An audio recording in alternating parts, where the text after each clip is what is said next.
Hey everybody, it's Cheru here, and today I'm going to tell you the story of how I became a double division champion in UFC 2. Now, UFC 2 is a pretty old game, evidenced by the fact that Ronda Rousey is on the front cover, so you know the game came out before this happened and she quit and went to WWE instead. Either way, I headed straight into career mode and prepared myself for another hysterical run to the top of the hill, permanently melting the brains of all my opponents like stinky blue vein cheese in a hot summer car. I took a few brief moments to pay my respects to Charlie's abomination on humanity and got ready to make my own. I set my first name to Agent, my surname to 47, my nickname to Assassin, my hometown to Miami, Florida, because there was no question in my mind that this monster was concocted in somebody's filthy bathtub in a Florida basement bathroom, and my age to 18 so I'd have a nice long career ahead of me, ending the lives of my opponents on TV for billions of Robux. I set my weight class to lightweight because the bigger dudes are about as exciting to watch as my morbidly obese Uncle Giuseppe get drunk, take his shirt off, and challenge everyone at the family barbecue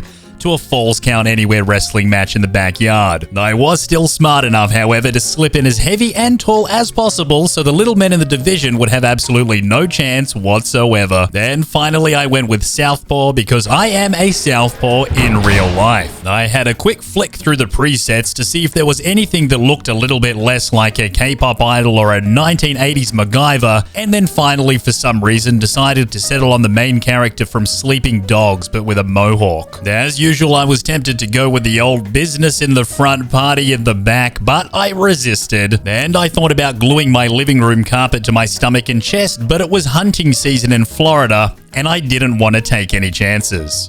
And then, finally, it was time to crack out the old hammer and chisel and go full-on Michelangelo on this mofo. And this right here is what we ended up with. So I gave him a couple of beautiful bright blue eyes, a beautiful physique to match. Oops, sorry, wrong one. A beautiful physique to match, and the palest, pastiest, most vitamin D deficient skin color I could find. With that done, it was now time to craft by hand the most fabulous black suit, white shirt, red tie combo that the world had ever seen. Absolutely smashing. And lastly, for the final obligatory cherry on top. And just like that, I was somehow on live television getting ready to fight for a placement on The Ultimate Fighter. But first, I'd need to shut down this guy's Abdullah Bob Longata with my sick skills. Sadly for him, though, he was fighting a ginormous Slender Man Pinocchio hybrid that had the reach of a 6-foot contortionist that had spent the past 10 years in a torture rack for fun, and who also happened to be a master of throwing a devastatingly sharp elbow from the missionary position, which he did repeatedly until the ref told him to settle down and go take a crap before he dropped a lock in the octagon. And I'll be honest, I wanted to smile, but my recent facelift made it impossible. My face was already like a stretched out plastic bag. And even the slightest smile might have caused it to tear. I did, however, clap for myself like an absolute wanker. And now it was time to see which of these two scholarly ladies would pick me to be on their team. Long story short, I ended up on Ronda's team and was picked almost last. I was ready though. Ready to become the ultimate fighting champion of the world and possibly of outer space too, depending on how much Uncle Dana was prepared to pay me. I decided to kick things off by trying to escape one of the scariest positions known to man, the terrifying face in balls submission hold. And then it was officially time for my munted head to get broadcast across the world and into people's living rooms for the first official episode of The Ultimate Fighter, as we fought to the death for a contract with the UFC. I Naruto ran my way into the octagon and prepared to do something on international television that would make the fatalities from Mortal Kombat look like a warm embrace between two old friends. We touched gloves like gentlemen, then I flying kneed him right in the face. And I gave him the old 2-piece and soda and the boom boom to the chrome dome, but then Monkey Man got my back and took me down to the ground for an attempted rear naked choke. Now, if I'm being totally honest, that choke was in deep, but my face in the balls training from earlier in this video kicked in, and I wriggled out of his choke like a wiggly worm, took the top missionary position, and took him down to Elbow Town. After that, I went to the gym and talked a bunch of smack to the heavy bag for about 9 hours to make me feel like a real tough guy. Now I was ready for quarter-final fight day. My opponent was a little wussy with a pancake on his head called Mayo. and mayo he was indeed. Man, I don't know what to say besides slap-a-dap-a-ding-dong, ooga-booga, and I blessed Mayo's family by relinquishing them of the necessity to organize a funeral for old Mayo, as old Mayo was already dead and buried that day in the octagon. And then it was time for semi-final fight day. It also happened to be Muay Thai clinch day. What a terrible thing to happen, poor bloke. Obviously, though, a couple of extra thumps to the temple were needed. You know, just to make sure. Now, the dude whose lights I needed to put out in the grand finale was a weird choice, considering he was the very same fella I smoked in round 1, but I've never been one to pick and choose my opponents. I deal with business as business comes, and this was just another day at the office. But I tell you, it felt good to be under the bright lights of the MGM. Even the idiot I was fighting looked excited to be there. He was going to need to remove the "is currently undefeated" part from his Tinder profile, though. As for me, all they had to say was different variations of "he's quick as As soon as I got in there, I got straight to it and started to work the body, work the body. I swear I even heard someone in the crowd yell, "Watch out, girl." You're gonna hurt somebody. But just then, when I was almost done for the day and ready to return home from the office, that cheeky chimp shot a single leg and took me down to the mat, which was a killer bad idea because I swept my way out into top mount, stacked guard, and then went to pound town on his face until it relocated itself to the back of his head. Truth be told, I knocked him out so good his leg did some weird bongy crap that freaked me and everyone else in the MGM out pretty badly.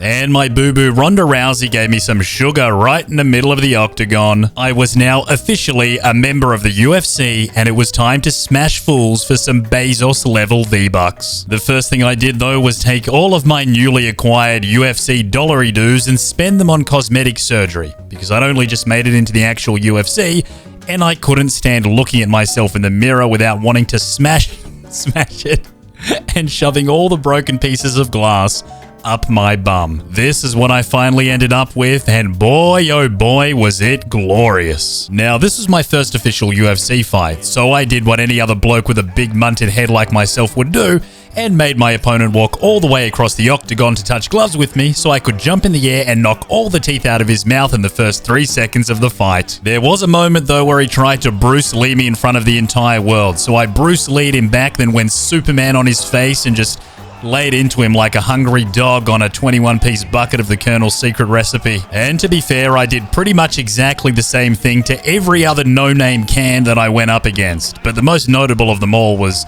the dude that I literally ragdoll cartwheeled across the octagon with my spinning kick. It was rad. Now, seeing as I'd made a name for myself, it was time for me to face my first real opponent. Looking back, I probably shouldn't have slept on old Ross Pearson like I did, because he was actually kinda good on the game's absolute hardest difficulty level, but in the end, he had no response whatsoever to the giant can of whoop-ass that I opened up in the middle of the octagon. Next up, I had to prove myself once again against an ex-member of the UFC whose name happened to be Gomi, which when translated from Japanese, literally means garbage. And boy oh boy did he live up to his namesake.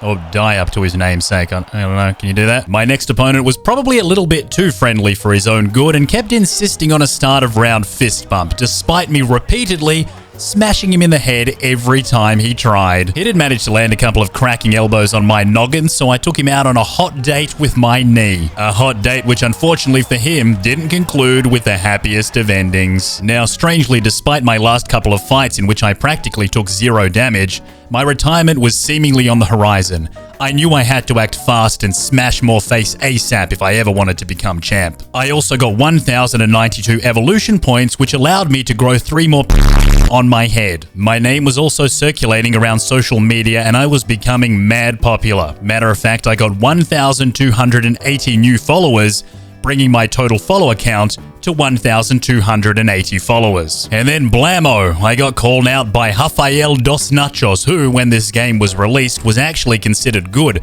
I mean, look at the sick promo video they cut for him to stick in the game. He was well known back in the day for wrecking fools while he impressed each and every opponent he went up against with his masculine, rugged brow line that made the average man's brow look like Some piss-weak beta business. It was also pretty cool because I was now not only on the main card, but I was also the main event. And this guy happened to be ranked number 2. The first thing I did in preparation was lay on the floor with my bestie while we stared deeply into each other's eyes from the missionary position. And then when he let his guard down, I got my revenge for the face in the balls submission hold that happened earlier in this video.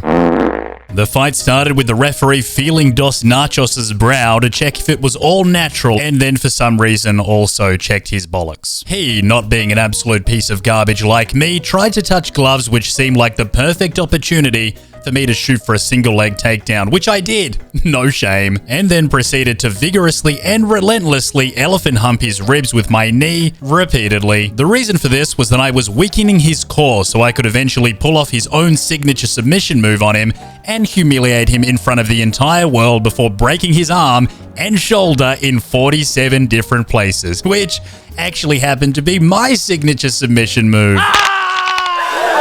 With my first main event done and dusted, and me now the number 1 contender, I headed back to the gym to relentlessly pound on my best mate again, and then headed out to the octagon for my next fight, where I immediately realized that beating the number 2 didn't actually make you number 1, but number 6. And well, there was only one way to fix that. And I kid you not, that sickening windmill spinny kicky thing that ragdolled my previous victim across the octagon and directly onto his Abdullah Moblong data got me a title fight with Eddie Alvarez, a delightful chap who used to be champ before Conor McGregor humiliated him in front of the world. Our fight was definitely off to a hot and heavy start, like 2 wet towels that had just been taken out of a literal Dutch oven or something. In the end though, I was just too much man for him to handle, and after knocking him down on his ass, I literally just stared at him until his heart stopped beating. And that, my dear friends, is the story of how I became the lightweight champion of the world in UFC 2. Pretty epic, eh? After that, it was just title defense after title defense, where in typical Electronic Arts fashion, they even forgot to put the bloody belt on the creator fighter,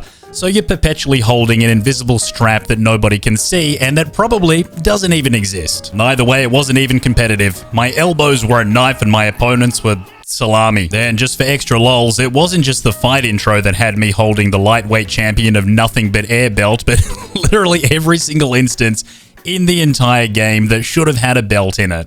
It was great. But before retiring to a life of booze and crack cocainous, I thought it'd be advantageous to my legacy to bash 2 more chaps in particular that I hadn't yet bashed. The first of those being Mr. Nathaniel Diaz, who had fought his way all the way to the top and was now the number 1 contender. Nate Diaz started the fight by trying to touch gloves, but it's an EA game, so what do you expect? And I cartwheeled him right in the face, and then completely flattened him like an old tissue that's been in the back pocket of your trousers for the past 5 years. And with Nate taken care of, it was now time for the final fight of my career. The only fight that actually made sense at this point. The big money fight. The McGregor fight. UFC 2 was also made around the same time that Conor was demolishing with finesse pretty much everyone that the UFC threw at him, as you can see here by this lovely montage of Conor McGregor's greatest hits, courtesy of Electronic Arts, that they very graciously threw into the main game and not as a paid DLC. This fight, however, was going to take place at featherweight, which meant I had to stop eating 300 chicken McNuggets every day before taking a dump, and also had to get part of my skeleton removed,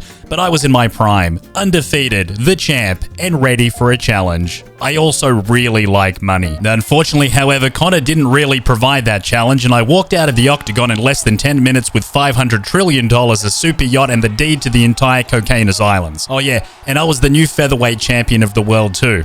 But who cares about that?